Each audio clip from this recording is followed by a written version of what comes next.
Hello po sa lahat. Judy Bodes. Nagsimula na po kami mag-shoot mula sa tuktok ng burol na tinatanaw ang Diamond Head. Ang Wilhelmina Rice ay sikat sa pagiging pinakamatarik na burol sa Oahu. Papunta kami ngayon sa Pearl Harbor. Tara na!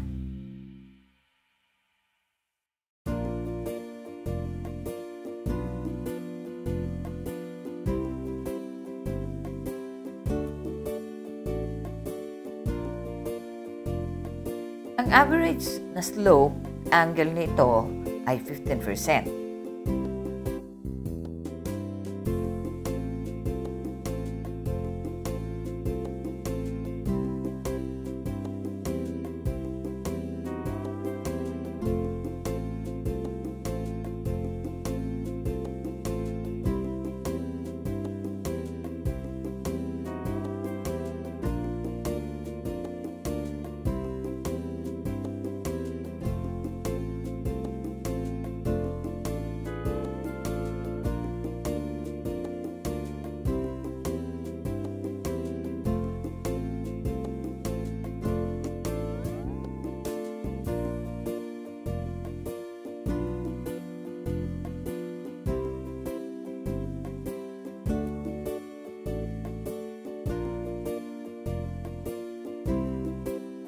Makikita ang lungsod ng Kaimuki.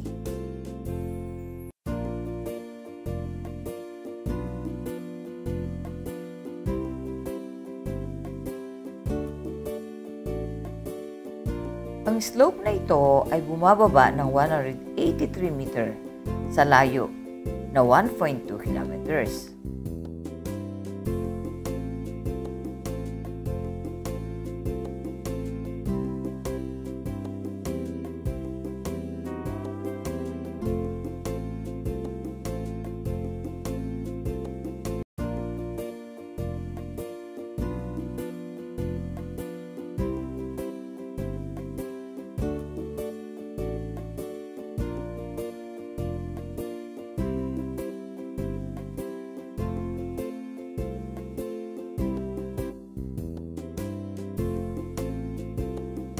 Dito rin ay makikita mo ang hugis ng Diamond Head na kakaiba sa karaniwan.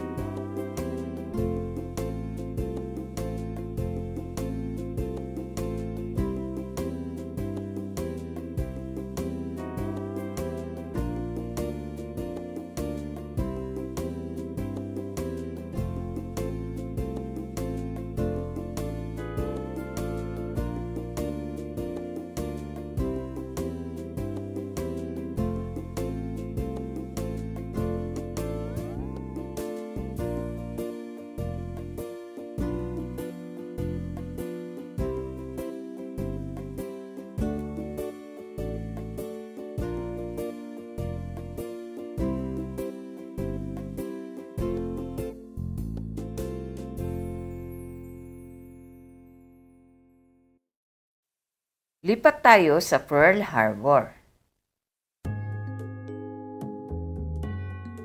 Narito ang USS Baffin Submarine Museum Park. Ang loob ng submarino ay ginamit sa ikalawang digmaan pandaigdig na museo. Sa kabilang baybayin, makikita natin ang Arizona Memorial at ang barkong pandigma ng Missouri.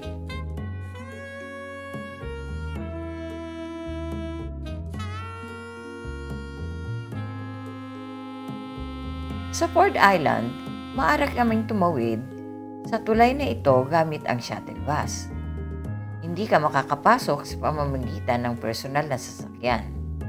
Pagbaba namin ng bus, makikita namin ang 66 metrong taas na tulay ng barkong pandigma ng Missouri.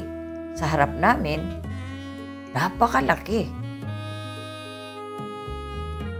Kasama sa entrance fee ang guide fee, nagagabay sa atin sa ilang wika. Ang kabuuang haba ay 270 meter. Ang barko ay nagtagal sa serbisyo mula sa ikalawang digmaan pandaigdig hanggang sa digmaang Golpo. Ginamit din ang barkong ito sa mga pelikulang Hollywood. Lumitaw ito sa Pearl Harbor at Battleship at iba pa. Ito rin ang lugar kung saan naganap ang seremonya ng paglagda sa dokumento ng pagsuko ng ikalawang digmaang pandaigdig noong 1945 sa Tokyo Bay.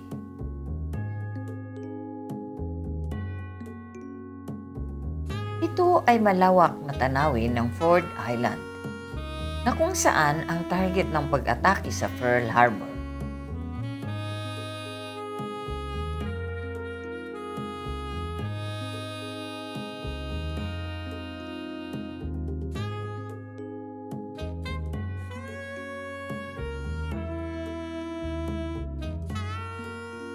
Makikita natin ang Arizona Memorial sa harap.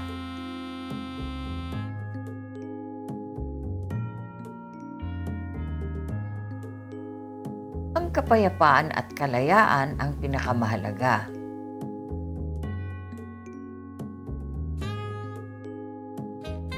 Salamat sa panonood ng video ko. Hanggang sa muli, mag-subscribe po kayo sa channel ko. See you!